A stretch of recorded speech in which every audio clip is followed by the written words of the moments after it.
Temos pela frente as eleições municipais talvez mais importantes da história da cidade do Rio de Janeiro. Para tanto, a FEComércio está criando um espaço para que os candidatos possam vir aqui e expor suas ideias, os seus planos para a cidade do Rio de Janeiro. A pandemia que estamos vivendo trouxe com tintas muito fortes as nossas deficiências, problemas e diferenças sociais. As eleições municipais entendo que são as mais importantes de todo o processo eleitoral, pois impactam na nossa vida, no nosso dia a dia. Então, esperamos que todos possam aqui expor igualmente todo o seu planejamento para a cidade do Rio de Janeiro e que possa facilitar a vida do eleitor em decidir quem será o seu representante na cidade do Rio de Janeiro. Sejam bem-vindos, desejo sucesso a todos e que utilizem esse espaço de uma forma produtiva e que possam efetivamente trazer ao eleitor uma visão clara do futuro da nossa cidade. Muito obrigado.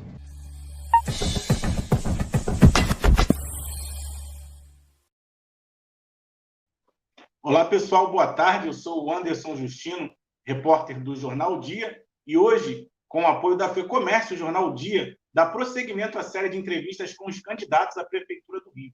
Hoje, o nosso convidado é o candidato Ciro Garcia, do PSTU. Ao lado da minha colega de trabalho, a repórter Aline, a gente vai conversar com ele durante 1 hora e tirar todas as dúvidas sobre as suas propostas de trabalho, caso seja eleito prefeito do Rio de Janeiro. Boa tarde, Ciro. Boa tarde, Aline. Sejam bem-vindos a esse debate aqui com o Dia e com a FEComércio. Boa tarde, Anderson. Boa tarde, Aline.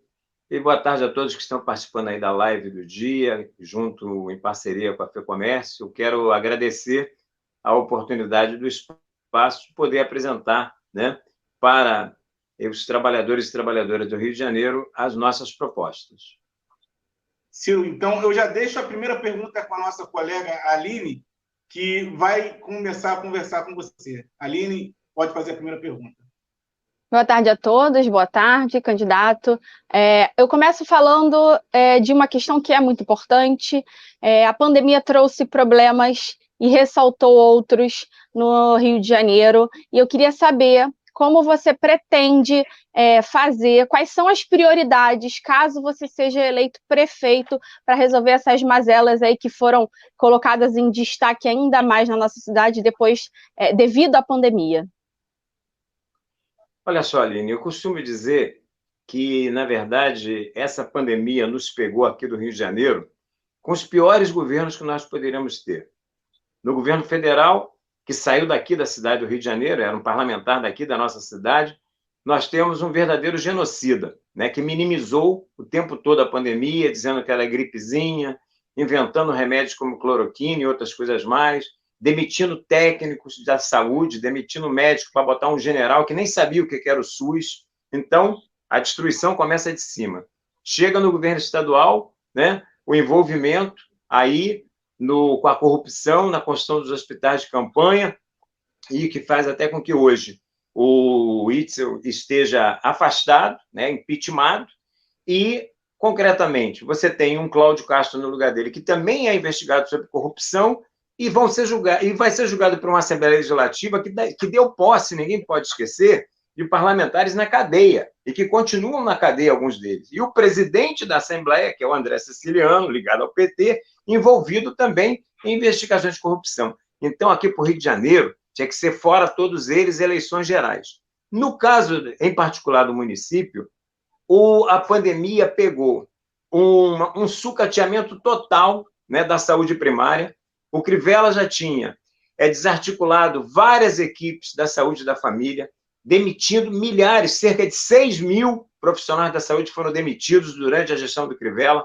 Então, concretamente, a pandemia pegou uma saúde na nossa cidade completamente, a saúde pública, despreparada para isso, fruto do desmonte do Crivella. Então, em relação à pergunta que você me fez, a pandemia continua. Nós não sabemos ainda exatamente nem quando ela vai terminar, até porque as vacinas continuam em teste, nós não sabemos quando elas estarão prontas e o seu grau real de eficácia. Então, algumas das questões nós pretendemos gerir uma saúde pública que seja efetivamente 100% pública. Então, rompimento imediato com todas as OSs, que nada mais são do que transferência de verbas públicas para iniciativa privada e um antro de corrupção.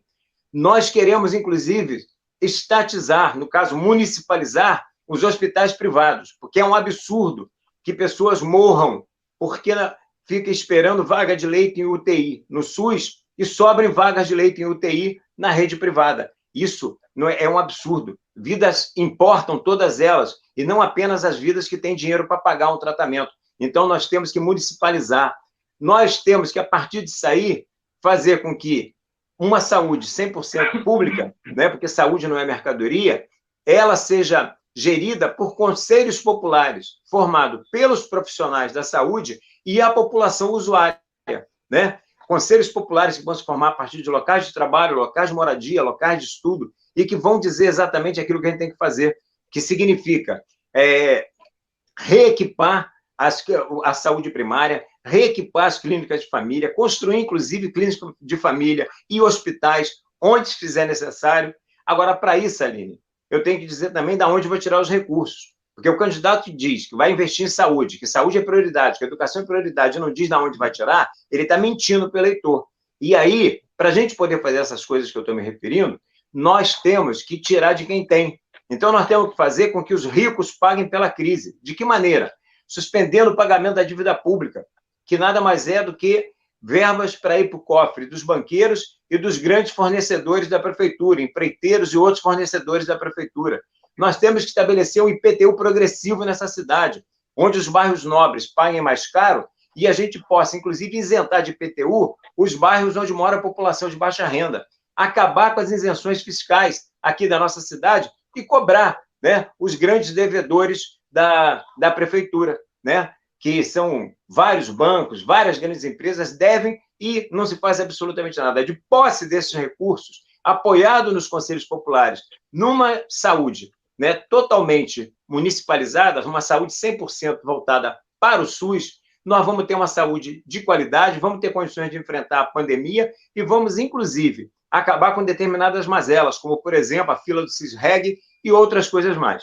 Então, só para, assim, no primeiro momento, essas medidas, do meu ponto de vista, são fundamentais. Agora, existem outras. Quando você está falando da pandemia, não é só um problema da saúde. Na verdade, aqui no nosso país, nunca se fez uma quarentena para valer.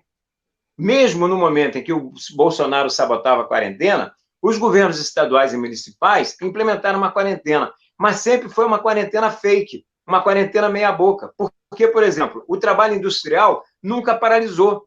Os grandes meios de comunicação falam da aglomeração na praia, falam da aglomeração nos bares, mas nunca falaram da aglomeração nos transportes públicos o tempo todo, por conta da indústria nunca ter parado. E isso acabava fazendo a aglomeração dos transportes públicos, circulação do vírus e aumentando, né, a questão da letalidade da doença entre nós.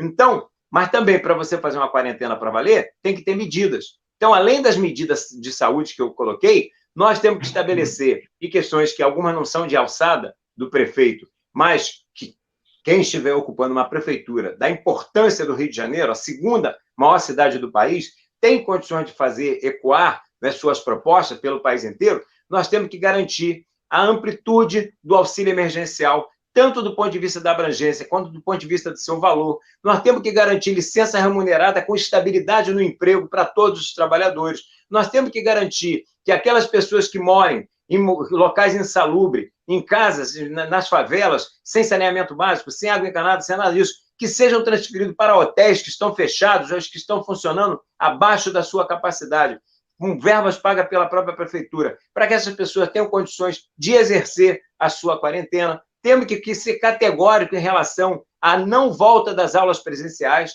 Quero me solidarizar com os trabalhadores, tanto da rede pública quanto da rede privada, os profissionais da educação que votaram greve pela vida, porque é um absurdo, é um aumento do genocídio fazer voltar às aulas agora, no momento que a gente ainda não tem uma vacina. Então, nós temos que tomar um conjunto de medidas para que, de fato, a gente possa conter a pandemia. Até porque a ciência diz que o método mais eficaz em relação à erradicação do vírus é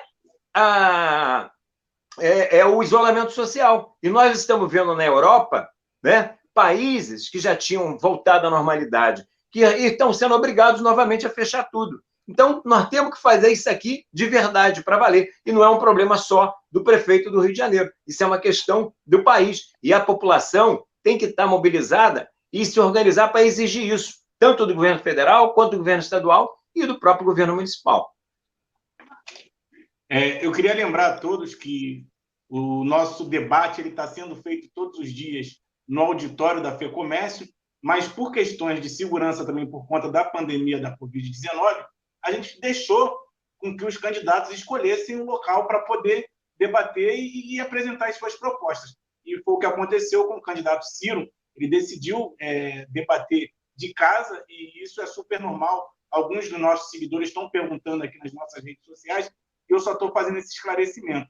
Ciro, eu vou só parar um pouquinho, olhar para o lado aqui, eu preciso ler a pergunta do presidente da FEComércio, né, o Antônio Florencio.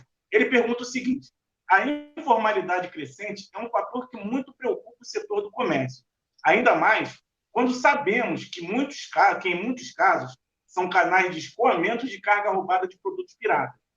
Por outro lado, reflete o sério problema social que todos temos consciência. Qual a sua avaliação do assunto e propostas para enfrentar esse problema?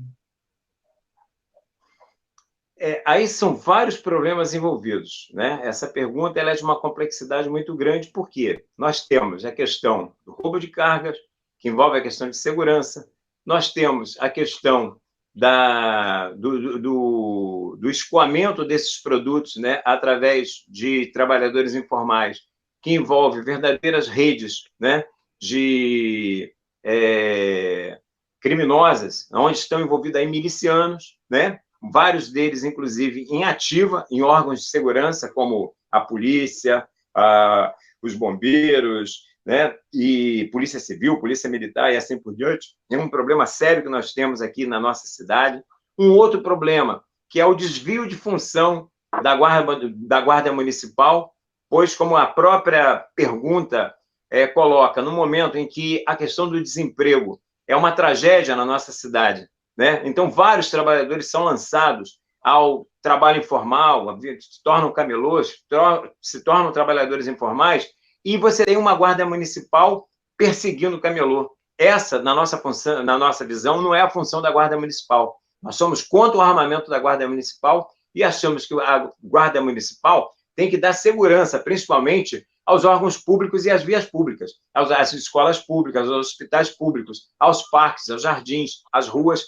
Agora, é claro que nós entendemos perfeitamente o ponto de vista do setor do comércio com relação a essa questão de uma fiscalização e de regularização desse trabalho.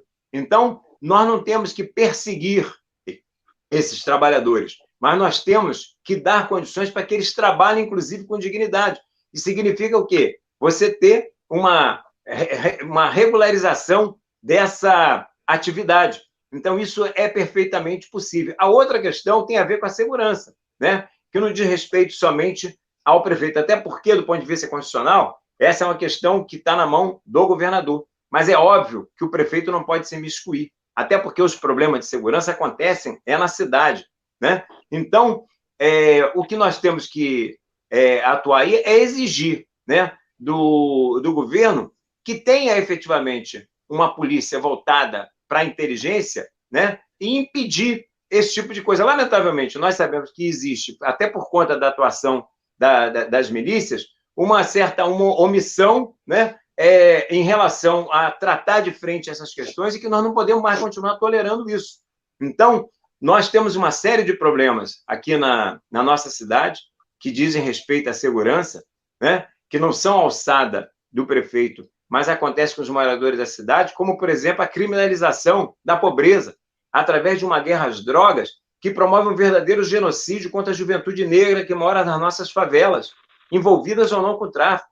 Crianças e crianças como Ágata Félix, João Pedro, João Vitor e outros que são assassinados todos os dias por balas achadas, por balas perdidas. Então, essa é uma outra questão que nós temos que atacar, que tem a ver com a pergunta que foi feita, porque nós temos que desmilitarizar a polícia militar, nós temos que estabelecer uma polícia única, né?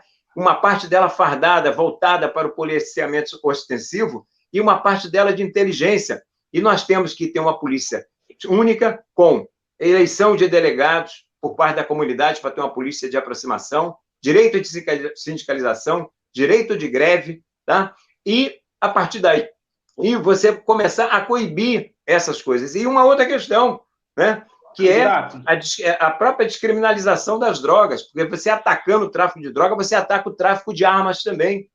Quando você fala da questão do roubo de cargas e tudo isso, isso é alimentado também pela circulação de armas que existe na nossa cidade, fruto, né, desse tráfico, que só traz lucratividade para a indústria armamentista e só traz tragédias para a população da nossa cidade e para os setores, como é o caso dos comerciantes, que estão sofrendo na pele essas coisas. Então, é um conjunto de questões que estão envolvidas aí. Por isso que eu falei que era uma pergunta bastante complexa. Não é uma questão que você possa atacar só um ponto específico, porque ele envolve uma série de outras questões.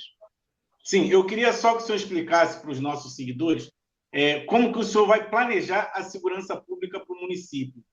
Eu queria que o senhor explicasse um pouco mais detalhado a questão da guarda municipal, a questão da aproximação entre município e governo do Estado. E queria também fazer uma pergunta, caso o senhor seja eleito, o senhor vai se aproximar do presidente Jair Bolsonaro? Então, olha só, não tem como você falar que você, se eleito for, né, você não vai ter relações com o governo. São relações institucionais, tanto a relação com o governo do Estado como a própria relação com o governo Bolsonaro. Não tenho nenhuma expectativa em relação tanto a um quanto a outro governo, porque são governos que foram eleitos, né, com o objetivo de governar para os ricos e poderosos da nossa cidade e do nosso país, né? Governos envolvidos em corrupção, governos envolvidos em rachadinhas, como é o caso lá do governo federal, ou é o caso daqui do governo estadual, que está até afastado, nós já tivemos oportunidade. Agora, é claro que você vai ter que ter uma relação institucional.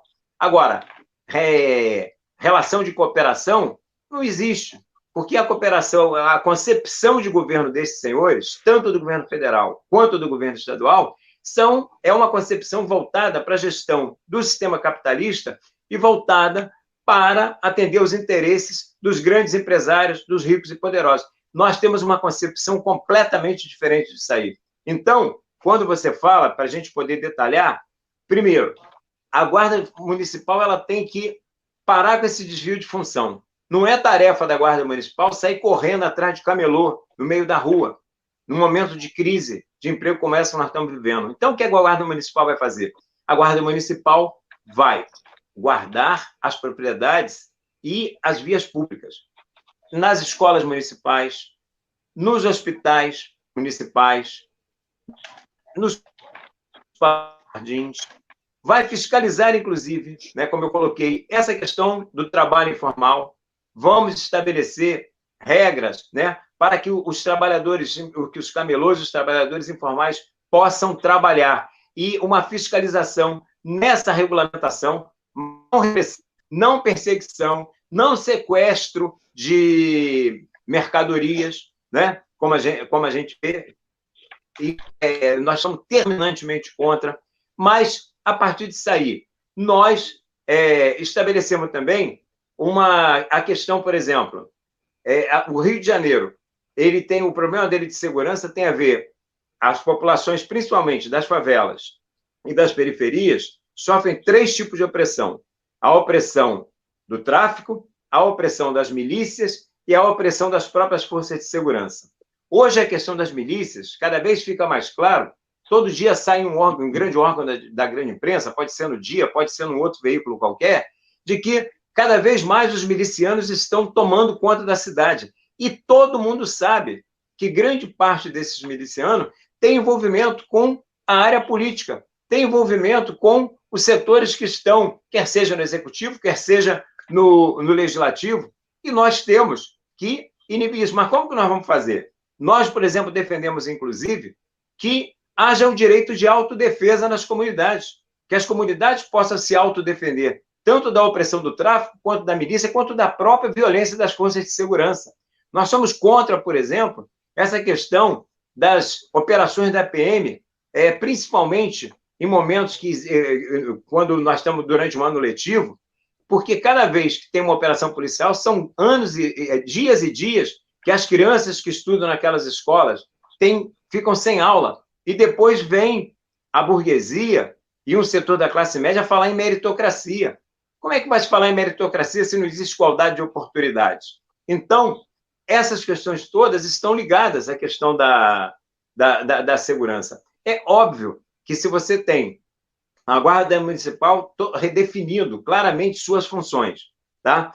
Mas essa questão que eu falei, dos próprios conselhos, né, populares, que no caso aí se transformaram em comitês, inclusive de autodefesa, de auto-organização, né, das próprias comunidades, a partir daí nós vamos pressionar o governo estadual para que ele mude essa política de segurança que é implementada. Nós defendemos, por exemplo, uma polícia de aproximação, que os delegados sejam eleitos, como é, por exemplo, lá nos Estados Unidos, onde os xerifes são eleitos. Nós queremos que a polícia se imponha pelo respeito, e não pela repressão, e não pelo medo. Isso não é um problema do prefeito, mas acontece na cidade. Então, o prefeito, ainda mais uma cidade como o Rio de Janeiro, vai defender propostas como essa e, se apoiando em conselhos populares, vai mobilizar a população da cidade para que isso se torne uma realidade. Então, a questão da segurança passa por esse conjunto de medidas. Tirar, por exemplo, a questão de drogas da pasta de segurança pública para a pasta de saúde pública. Droga, tudo é droga. Por isso o nome de farmácia é drogaria. A diferença é que tem drogas lícitas e ilícitas. Nós entendemos que as drogas têm que ser legalizadas e passar toda a cadeia produtiva para dentro da economia formal. Então, isso, inclusive, vai gerar emprego, vai gerar impostos e acaba sendo também um brutal ataque ao tráfico de armas. Esse conjunto de medidas vão mudar a cara da cidade. Esse conjunto de medidas vão mudar a cara da cidade. E muitas vezes as pessoas perguntam: mas a questão, por exemplo, mas como é que você vai fazer aprovar um projeto desse na Câmara Municipal? Ou como que um projeto desse pode ser aprovado na Assembleia Legislativa? Existe, na realidade, o que é legal e o que é legítimo. Muitas vezes cabe, né, a população, através da sua organização e da sua mobilização, fazer com que aquelas questões que são legítimas, que sejam necessárias e que estejam sendo ignoradas ou até mesmo sendo contrariadas pelo ordenamento jurídico, fazer com que esse ordenamento jurídico acabe aceitando essas questões. Então, esse conjunto de medidas que eu acabei de me referir, sendo que algumas são de âmbito da prefeitura, outras são de âmbito do governo estadual, vai depender de organização popular, de mobilização, e para isso nós pretendemos exercer o nosso governo apoiado nos conselhos populares. Essa é a questão fundamental, apoiado em conselhos populares, e nós vamos, num processo de convencimento da população da justeza da proposta e da necessidade da sua implementação, fazer valer a verdadeira correlação de forças que existe na sociedade, que a maioria da sociedade são de trabalhadores e trabalhadoras, né, que estão todo dia à mercê, né, de uma política de segurança que não é segurança pública, é segurança dos bens privados, dos ricos e poderosos. E para os pobres, o que resta é a questão do genocídio da juventude, como eu já falei, nas favelas, a insegurança na maioria dos bairros da Zona Norte e da Zona Oeste. É uma coisa completamente diferente a segurança que existe na Zona Sul em relação à segurança à medida que você vai avançando para dentro da Zona Oeste e chegando mais para Campo Grande, para Santa Cruz, é um abandono total da segurança pública, está tudo na mão das milícias, está tudo dominado. Então, o prefeito da cidade ele tem que intervir nisso. Ele não pode ver isso e ficar omisso, e ficar calado. Então, é um conjunto de medidas que você tem que tomar, né? Tendo claro que grande parte delas você vai contrariar interesses daqueles que sempre se beneficiaram desse tipo de política, do enxugamento de gelo, por exemplo, que é essa guerra ao tráfico. Se guerra ao tráfico acabasse, o Rio de Janeiro já tinha acabado com o tráfico há muito tempo, porque são milhares e milhares de mortes, principalmente da juventude negra nessa cidade. Entra ano e sai ano, né? E é uma polícia que mais mata e uma polícia que mais morre. Então, essas coisas têm que ser modificadas. E não pode o prefeito da segunda maior cidade do país onde os moradores da cidade é que sofrem na carne, sofrem na pele, sofrem nos seus corações e mentes, por conta das tragédias familiares que acontecem todos os dias, as consequências de tudo isso, e o prefeito fica omisso, porque a Constituição diz que a segurança dele é a Guarda Municipal. Não. Quando nós vamos discutir segurança, nós vamos discutir tudo aquilo que afeta a questão da segurança dos moradores da nossa cidade. Sim, candidato, agora eu passo a pergunta para a nossa colega Aline. Candidato, você falou aí que as pessoas da nossa cidade sofrem com as mazelas, né? Uma realidade desse sofrimento na vida do carioca é em relação ao transporte público. É uma questão muito complicada, as pessoas enfrentam todos os dias o transporte público lotado, esperam longos minutos por um ônibus ou trem, seja qual for o transporte, o sofrimento é grande. Eu queria saber quais são as propostas que o senhor tem para poder resolver essa situação que o carioca enfrenta aí já há anos. Aline, essa questão do transporte, ela é vital, até porque é uma covardia, né? As tarifas que nós pagamos aqui no transporte público da nossa cidade são caríssimas e os serviços prestados são de péssima qualidade. E quem mais gasta, né, com item no seu orçamento relativo a transporte é quem mora mais distante e que tem que trabalhar no centro da cidade, por exemplo. Então, essa questão do transporte público é central. Nossa proposta é a municipalização de todo o transporte público. É a municipalização de todas as empresas privadas rodoviárias sem nenhum centavo de indenização para a FETransport, que já, ou através de métodos legais, através de leis que eles compram na Assembleia Legislativa e na Câmara Municipal, ou através de corrupção, já roubou demais o povo dessa cidade. Então, expropriação de todas as empresas de transporte rodoviário, todas elas municipalizadas, acabar com a dupla função, acabar com uma série de coisas, estabelecer rotas que contemplem toda a cidade para acabar também essa política de domínio de vans nas mãos de milicianos, principalmente na zona oeste da cidade, tá? Então, essa é uma primeira questão. Uma segunda é mudar o modal da cidade de rodoviário para ferroviário. É impossível uma megalópole do tamanho do Rio de Janeiro, né, não ser a sua maior circulação de trabalhadores e trabalhadoras, né, da população, ser através de um modal ferroviário. Isso é um absurdo. Então, mudar as linhas do BRT para VLT, tá? Porque, além de tudo, é um transporte menos poluente, mais eficiente, menos oneroso, tá?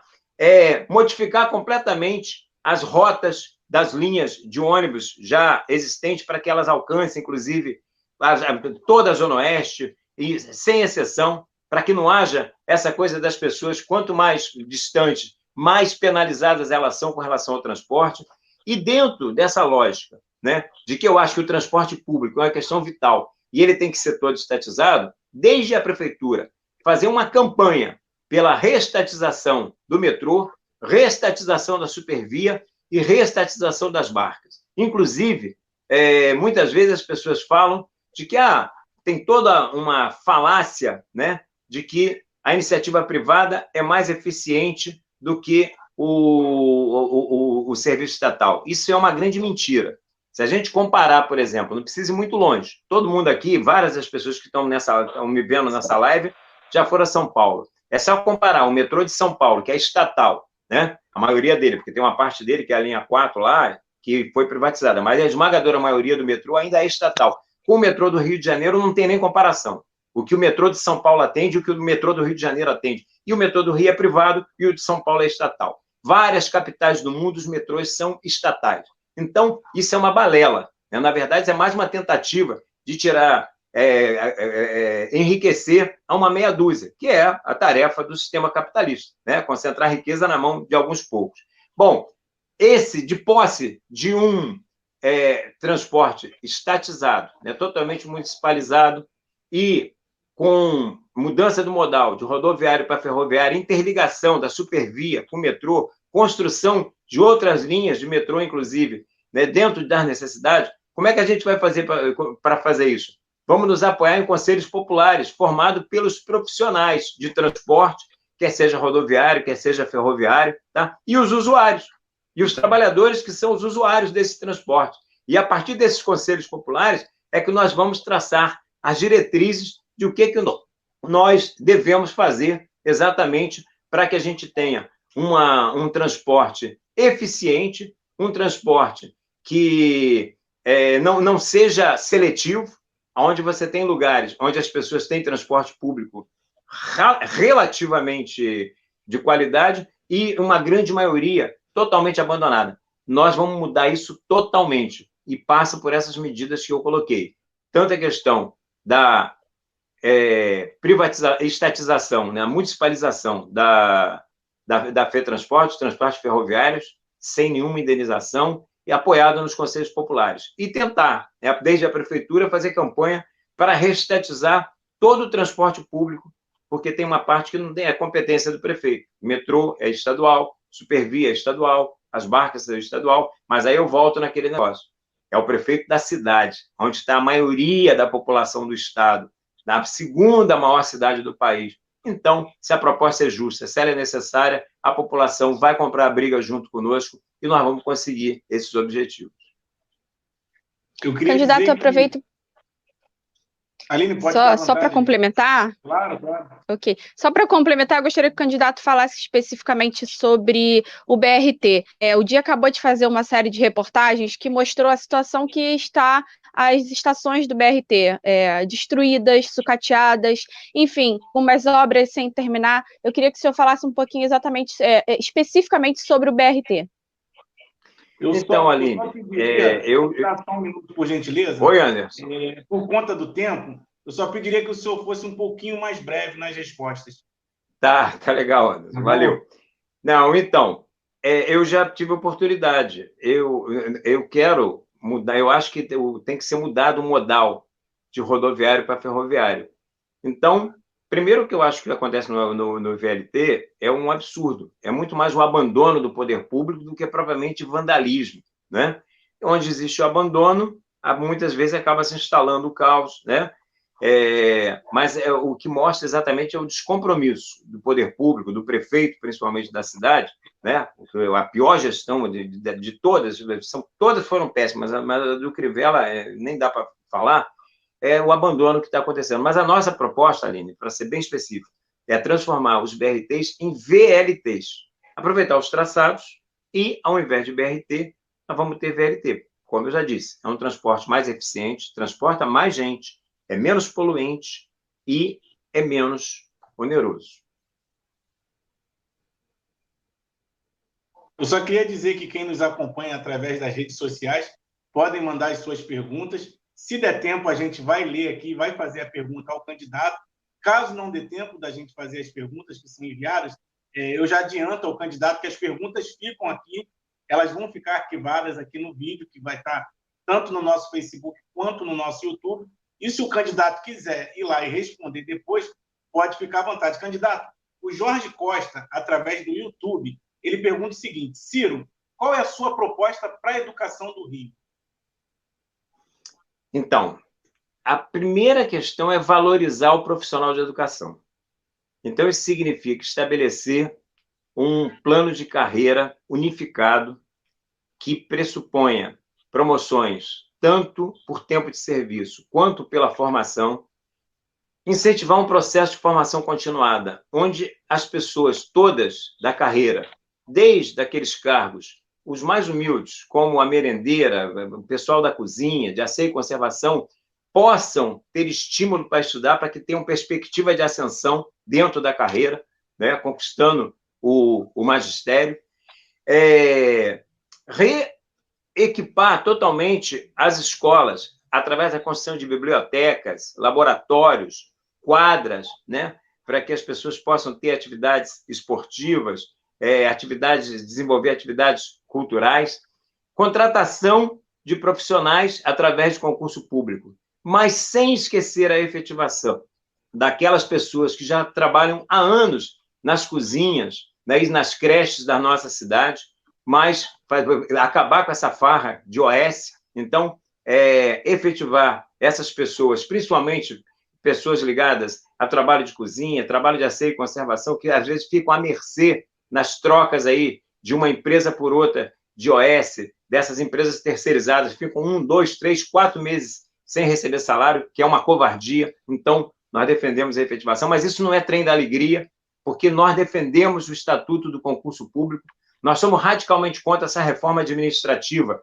que quer ser implementada aí pelo governo Bolsonaro e pelo Congresso, que nada mais é do que atacar os servidores públicos, mas atacando os servidores públicos, eles estão querendo atacar a população trabalhadora mais humilde, que é aquela que precisa de um serviço público de qualidade, é ela que precisa de uma educação pública de qualidade, que é o que nós estamos tratando aqui, uma saúde pública de qualidade, que é o que nós já tratamos aqui. Então, nós temos que valorizar o profissional de educação, construir escolas onde elas se fizerem necessárias, construir uma demanda enorme de creches que existe na nossa cidade. Nós temos que fazer uma construção enorme de creches. Isso tudo você vai fazer, além dos recursos advindos daquelas medidas que eu já coloquei aqui no início da entrevista, nós temos que estabelecer um plano de obras públicas, aonde nós vamos, né, apoiado nos conselhos populares, em fazer os investimentos, fazer os gastos necessários. No caso aqui da educação, são esses que eu falei. Vamos construir escolas aonde se fizer necessário. A demanda de creches, são centenas de creches que têm que ser construídas, tá? Então, valorização do profissional, como eu já falei, e, inclusive, tá, também, porque educação também não é mercadoria, municipalização de escolas privadas. Agora mesmo, na pandemia, tem uma série de escolas privadas que dizendo que estão em dificuldades por conta da pandemia. Não tem problema, a gente vai lá e municipaliza essas escolas. E vamos, através de conselhos populares formados por profissionais de educação e a comunidade escolar, que são pais e mães de alunos, né, os servidores da educação, professores, os técnicos, o pessoal que trabalha na cozinha, todos, né, vamos estar em conselhos populares junto com a população, com a comunidade escolar formada por pais, por mães de alunos, e são esses que vão estabelecer as prioridades e o que a gente tem ou não que fazer. O dinheiro, já disse de ontem, que a gente vai tirar, e o como fazer vão ser apoiados nos conselhos populares. Complementando essa questão da educação, candidato, eu gostaria de perguntar sobre uma situação que nós estamos enfrentando. Com a pandemia, os alunos tiveram que estudar remotamente, e uma que foi difícil para alunos da escola particular é ainda mais difícil para alunos da rede pública.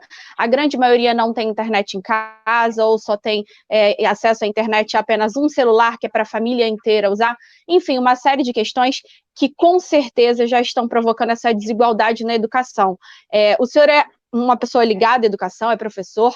Queria que o senhor falasse como o senhor vai fazer, caso seja eleito prefeito, para equilibrar, para trazer a igualdade nessa questão da educação. Então, Aline, essa sua pergunta é excelente, porque nós vivemos num país onde existe uma exclusão digital imensa, né? Você mesmo já elencou aí as dificuldades, né?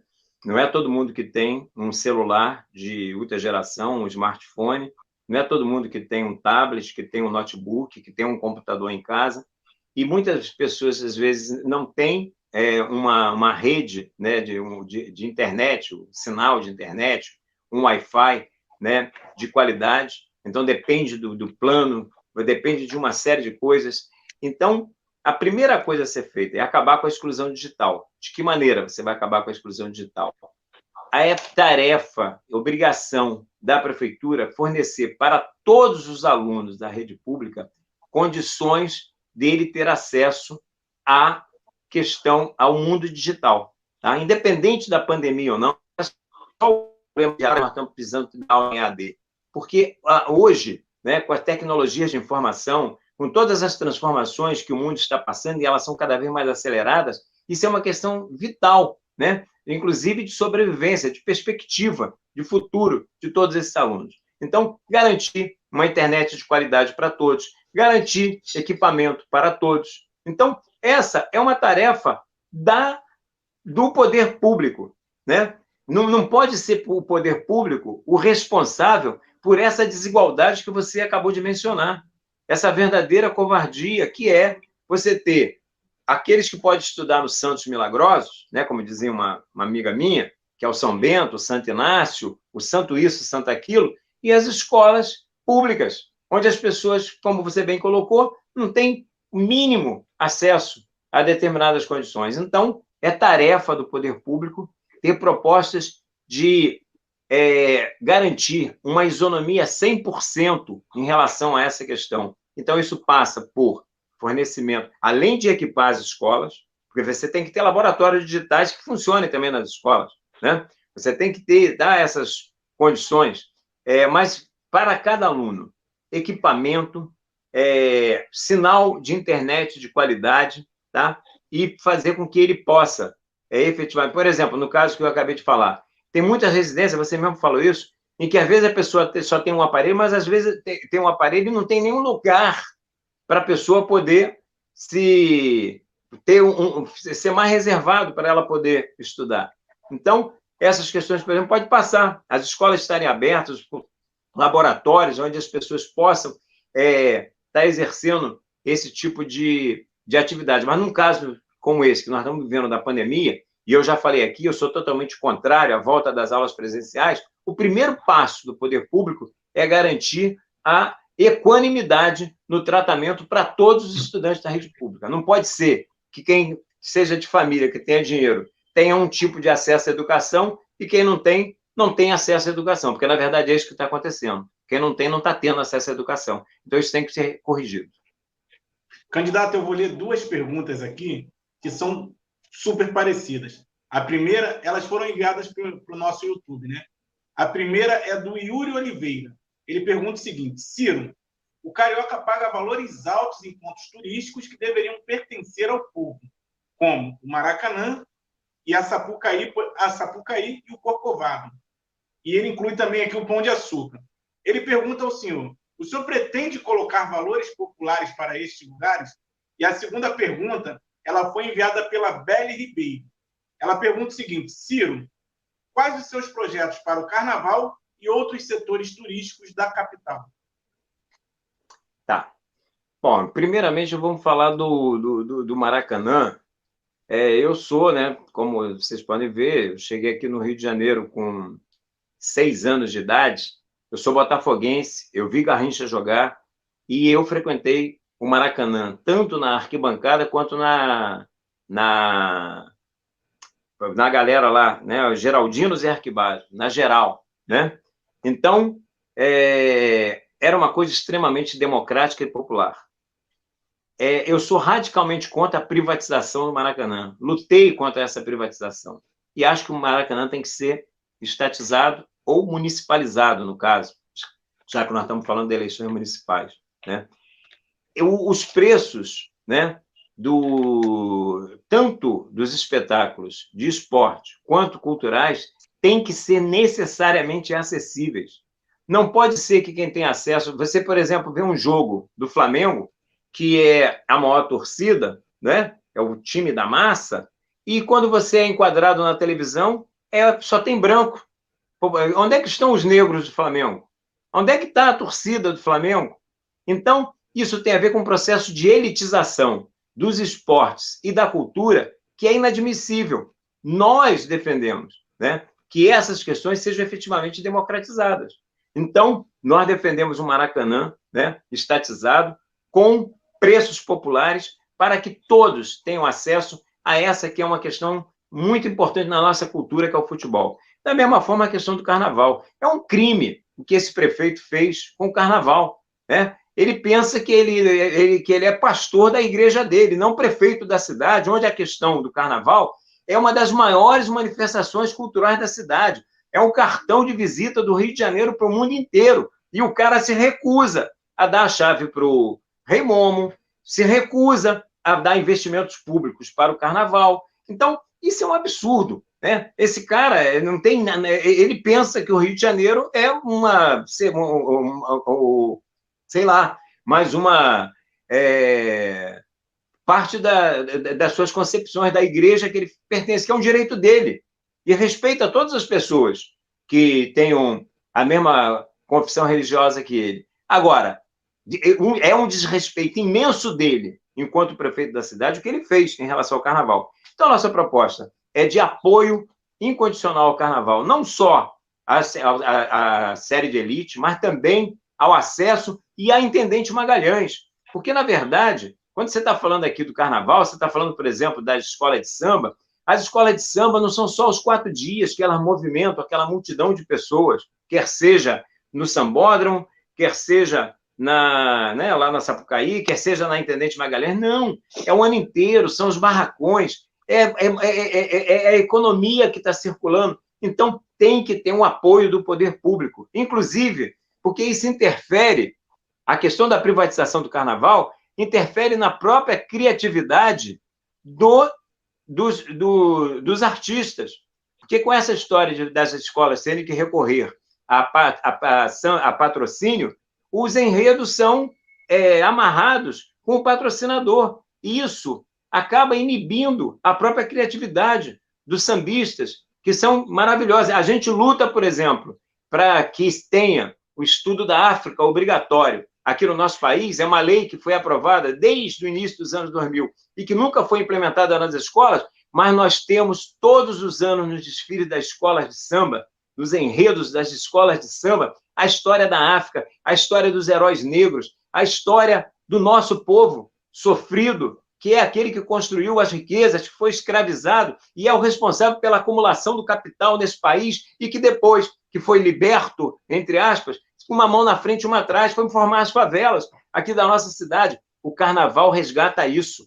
A escola de samba muitas vezes ensina mais até, do ponto de vista, do que os currículos engessados. Quando, por exemplo, a gente tem uma lei como essa de dar obrigatoriedade ao ensino da África, da história da África, mas não tem concurso público para colocar professores para poder dar. Então, essa questão do esporte e da cultura tem que contar com integral apoio do poder público, até para que também não tenha privatização, só para fechar essa questão, da cultura. Essa questão, por exemplo, da lei de incentivo fiscal é um problema, porque, por exemplo, essas leis, elas acabam fazendo com que os grandes artistas, aqueles que são renomados, aqueles que têm nome, consigam grandes patrocínios. O artista que está começando a sua carreira, qualquer que seja ela, seja no teatro, seja na música, seja nas artes circenses, ele tem dificuldades em ter patrocínio, porque o empresário ele não é filantropo. O empresário faz investimento que é retorno financeiro. Então, ele vai financiar quem já tem nome, quem já tem mercado. Então, tem que ser um compromisso do poder público, da prefeitura, tanto com o esporte quanto a cultura, em todos os sentidos. Por exemplo, é um absurdo essa questão da criminalização que se faz em relação ao funk. É uma das principais manifestações culturais da juventude, das nossas favelas, da juventude que habita a nossa cidade, que, inclusive, várias pessoas do asfalto vão para dentro dos bares funk porque gostam dessa manifestação, e a gente acaba sendo estigmatizado, acaba sendo criminalizado. Então, tem que contar com o apoio do poder público, através de verbas públicas, porque assim você democratiza, né, a questão da criatividade, você vai permitir que todos possam se manifestar nas diversas manifestações culturais que existem na nossa cidade, quer seja o samba, quer seja jongo, quer seja... Bom, o funk, como eu já falei, são muitas. São as pessoas que se dedicam às artes circenses, que vão, às vezes, para os sinais de trânsito tentar ganhar vida, e que muitas vezes são vistos com olhos tortos. Isso parece um bando de vagabundo. Não, são pessoas que estão exercendo ali uma arte, estão fazendo um trabalho, e que não têm apoio do poder público. Sem falar a destruição da rede pública, das lonas culturais, dos teatros públicos, uma série de coisas que estão completamente abandonadas. Então, você tem que ter verbas públicas para o esporte e para a cultura. É fundamental, inclusive, para poder dar vazão à criatividade daqueles que atuam nesses setores. Candidato, a nossa amiga queria complementar a pergunta sobre o turismo e queria emendar uma outra pergunta para o senhor. Candidato, ainda sobre turismo, eu gostaria de saber se o senhor acha que falta na nossa cidade uma agenda cultural que talvez colaborasse e atraísse ainda mais turistas para a nossa cidade. E uma outra questão que eu gostaria que o senhor falasse sobre a questão da população de rua, que a cada dia tem aumentado mais, a questão da pandemia agravou ainda mais essa situação, muitas pessoas não tiveram como arcar com despesas de seus aluguéis e foram parar nas ruas. Queria que o senhor falasse um pouquinho sobre isso também, se existe algum projeto, se está incluído no seu plano de governo, resolver essa situação. Tá. Tinha ficado um gancho, inclusive, nessa questão do turismo, de uma pergunta anterior, me perdoem, eu acabei passando ao largo, né, sobre essa questão do Cristo, do Pão de Açúcar, né, do preço, acesso. Bom, todas essas questões têm que ser democratizadas. É um absurdo. O carioca, né, mesmo com essa pagando, tem um abatimento para quem é do Rio, para quem é da cidade, mas os preços são exorbitantes. Então, esses pontos nós temos que dar condições que as pessoas frequentem e que toda a população do Rio de Janeiro, principalmente a população trabalhadora, de baixa renda, possa também ter acesso a essas questões. Tá? Em relação à questão do... agora, sobre... Antes da população de rua, você, Aline, fez uma... Me perdoe. Os moradores Além de da rua. população, antes da população de rua, qual era a questão mesmo? Sobre o turismo, Aline, fala novamente. O turismo. Isso, sobre o turismo. O turismo. Olha... Sobre calendário cultural na cidade. Não, sim, agora veio. Eu costumo dizer o seguinte, eu sou de um tempo, quando eu cheguei aqui, eu frequentava, por exemplo, a Praia de Ramos, que era própria para banho, não é o Piscinão de Ramos. Eu frequentava as praias da Ilha do Governador, que eram próprias para banho. Eu frequentava a praia de Sepitiba, e lá em Sepitiba ainda tinha uma laminha lá que o pessoal dizia que era medicinal, todo mundo ia para lá, ficava todo ilameado, porque aquilo ali tinha uma coisa que diziam que aquilo ali era bom para a pele, bom para... Bom, e hoje você olha a Baía de Sepitiba, você olha a Baía de Guanabara, você olha a Praia de Ramos, você olha, é uma desolação só. Então, o que eu estou querendo? Por que eu comecei por aí? Porque eu sou daqueles que sou contra essa história de que o Rio de Janeiro, o turismo do Rio de Janeiro é do centro para a Zona Sul. É o Corcovado, é o Pão de Açúcar, né? Quando muito a Floresta da Tijuca, que é onde está o próprio Corcovado, né? Nós temos condições de dinamizar o turismo na cidade inteira.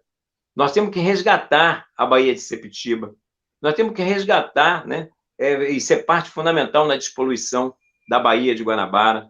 Então, para isso, quando eu falei daquele plano de obras públicas, nós temos que fazer obras de saneamento básico, nós temos que fazer dragagem de rios, nós temos que fazer contenção de encostas, né? Nós temos que fazer transferência de moradores de área de risco para moradias populares financiadas pela prefeitura, tá? Mas dentro da própria localidade que ele mora, para que não essa política de jogar as pessoas para lugares ultradistantes sem infraestrutura, não, para que ele não perca seus laços culturais, seus laços de família, seus laços de amizade, a questão do emprego, a questão da escola. Então, nós vamos financiar ali, urbanizar as favelas, urbanizar de fato as favelas, água encanada, coleta regular de lixo, né? Então, com mais esse conjunto de obras a que eu acabei de me referir, você tem todas as condições de dinamizar o turismo na cidade inteira. Um dos passeios mais lindos dessa cidade é a Igreja da Penha. A gente fala do Cristo Redentor, a gente fala do Pão de Açúcar, mas nós temos na Zona Norte, na Leopoldina, a Igreja da Penha, que é uma coisa belíssima. E nós temos uma série de outras coisas belíssimas na cidade.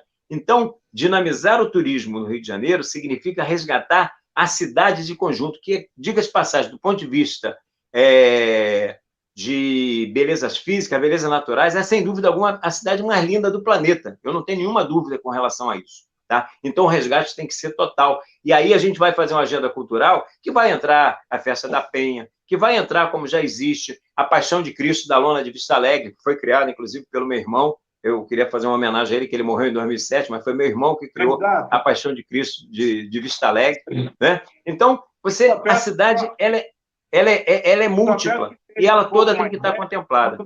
E com relação a... Oi, Anderson. Só a população de rua... Rapidinho. Isso. A população de rua. Vou falar, não vou deixar a Aline... Até porque essa é uma questão muito importante, né, que está acontecendo na nossa cidade. O que a gente tem que fazer? Primeira coisa, nós temos que atacar o desemprego. Tem uma parte dessa população aí que está nas ruas por causa do desemprego, como a própria Aline colocou no enunciado da pergunta, né? Que é pessoas que não têm como pagar aluguel e que foram para as ruas. Tem pessoas que moram longe e que só vão para casa no fim de semana. Então, e tem uma população de rua, né? Então, são várias medidas. Primeiro, nós temos que ter um emprego. Então, quando eu falo de plano de obras públicas, para fazer todas essas obras que eu já me referi aqui, né? Mas ele também está atacando o desemprego da cidade. E também, como prefeito dessa cidade, aqui tem uma indústria, aqui a vocação do Rio não é só turismo e serviços. Nós temos uma indústria, um potencial para uma indústria naval poderosa. Nós temos vários estaleiros abandonados nessa cidade. Nós temos que tomar todas as medidas que estiverem ao alcance do poder público para revitalizar a indústria naval da nossa cidade. Então, você aumentando a oferta de empregos, você vai estar atacando uma questão. Nós temos que colocar a população, essas, por exemplo, que moram na rua, que têm casa, mas que ficam, em hotéis populares, financiados pela prefeitura. Nós temos que dar tratamento opcional, jamais compulsório, para aqueles que quiserem fazer tratamento de desintoxicação e tratamentos psiquiátricos para todos que tiverem necessidade. Então, esse conjunto de medidas e construção de abrigos decentes, né, dignos, onde as pessoas tenham uma alimentação digna, onde tenha como poder dormir e dignamente, e inclusive ser tratados como ser humano que são, né? E são pessoas que estão se desumanizando com esse processo. Então, nós temos que resgatar a humanização dessas pessoas com esse conjunto de medidas que eu acabei de me referir. Candidato, por conta do tempo, é muito breve, então a gente tem que seguir o tempo que todos os candidatos, o tempo que a gente tem dado a todos os candidatos. Infelizmente, o tempo é curto, mas é um período que a gente consegue aqui ouvir as propostas que você tem para o povo carioca, para o cidadão carioca. Eu gostaria de fazer as duas últimas perguntas para você. A primeira foi enviada novamente pelo Yuri Oliveira, que é o nosso seguidor aqui do Facebook, do YouTube, perdão. Ele pergunta o seguinte: Ciro, o PSTU se considera um partido de extrema esquerda de revolução. Diante disso, ele pergunta, qual a revolução que você fará na cidade do Rio, caso seja eleito? Eu já emendo também para você se despedir dos nossos seguidores aqui pelo seguinte: por que o Ciro precisa ser prefeito do Rio? Olha, essas duas perguntas elas se combinam perfeitamente. Primeiro, uma questão. A sociedade não está dividida em esquerda e direita. Então, essa coisa de extrema-direita, extrema-esquerda, a sociedade está dividida em classes sociais. E você tem, de um lado, a burguesia, que são os grandes empresários detentores dos meios de produção, e você tem o proletariado cá embaixo, em diversas camadas, classe média, setores mais proles, setores que estão mais na informalidade, né? Mais vulneráveis, mas é o grande proletariado. Tá? Então, eu costumo dizer o seguinte: a revolução que nós queremos fazer é a revolução em que a classe trabalhadora tome o poder, porque é a única perspectiva que ela tem para resolver os seus problemas, do ponto de vista dela enquanto classe. A burguesia, para instalar o capitalismo, ela fez uma revolução, que foi a Revolução Francesa de 1789, para poder consolidar o sistema capitalista. Nós, trabalhadores, temos que fazer a nossa revolução para consolidar o sistema socialista. Em relação a esse processo, eu costumo dizer o seguinte: são 14 candidatos na cidade do Rio de Janeiro, mas só são 2 projetos, 13 de gestão do capital e que é uma alternativa socialista e revolucionária. É claro que nós não vamos fazer socialismo no Rio de Janeiro a partir de um resultado eleitoral, mas nós pretendemos implementar medidas em que a gente categoricamente garanta que os ricos paguem pela crise. E para que os ricos paguem pela crise, além daquelas medidas que eu já falei, suspensão do pagamento da dívida pública, IPTU progressivo, fim dos incentivos fiscais para grandes empresários, esse governo tem que estar apoiado nas mobilizações populares, nos conselhos populares, formados por local de trabalho, local de moradia, local de estudo. É aí que nós vamos fazer com que, nesses conselhos populares, nós vamos estabelecer as necessidades, né? Tudo aquilo que for necessário o poder público fazer, e são esses conselhos populares que vão dar sustentação ao governo. Então, esses conselhos populares, eles vão ser tanto funcionar do ponto de vista organizativo, vão ser organizações fundamentais, mas também vão ser as pontas de lança de um processo de mobilização, porque todas as medidas que nós queremos tomar numa cidade como o Rio de Janeiro, que é fazer com que os ricos paguem pela crise, vão ter que se apoiar num amplo processo de organização e mobilização dos trabalhadores. E essa é a questão que eu tenho que colocar para vocês. Por conta do nosso tempo, por que o Ciro Garcia merece ser prefeito da cidade do Rio de Janeiro? Você tem 30 segundos para responder isso. Olha, o Ciro Garcia merece ser prefeito do Rio de Janeiro porque o Ciro Garcia é a única candidatura que coloca categoricamente de que aqueles que constroem a riqueza dessa cidade, que são os trabalhadores e as trabalhadoras, têm que gerir essa riqueza e têm que usufruir dessa riqueza. O Ciro Garcia merece ser eleito para prefeito do Rio de Janeiro porque o Ciro Garcia é a única alternativa socialista e revolucionária para os trabalhadores e trabalhadoras do Rio de Janeiro. Pessoal que acompanhou aqui a nossa live com o candidato Ciro Garcia, do PSTU, a gente agradece a participação de todos vocês. Amanhã a gente dá prosseguimento a esse ritual de entrevistas com os candidatos à Prefeitura do Rio. Amanhã o nosso convidado é o Henrique Simonar, do PCO, e convidamos vocês que acompanharam a gente hoje aqui com o Ciro a nos acompanhar amanhã. Ciro, muito obrigado pelos seus esclarecimentos aqui na nossa live. Aline, eu agradeço também a participação da repórter Aline. E amanhã a gente está de volta com a nossa mediadora, a Bruna Fante. Muito obrigado e boa tarde a todos vocês. Eu aqui agradeço. Um grande abraço para você, Anderson. Um grande abraço para você, Aline. Muito obrigado pelas perguntas, não só de vocês, como de todo mundo que participou da live. Boa tarde, obrigada.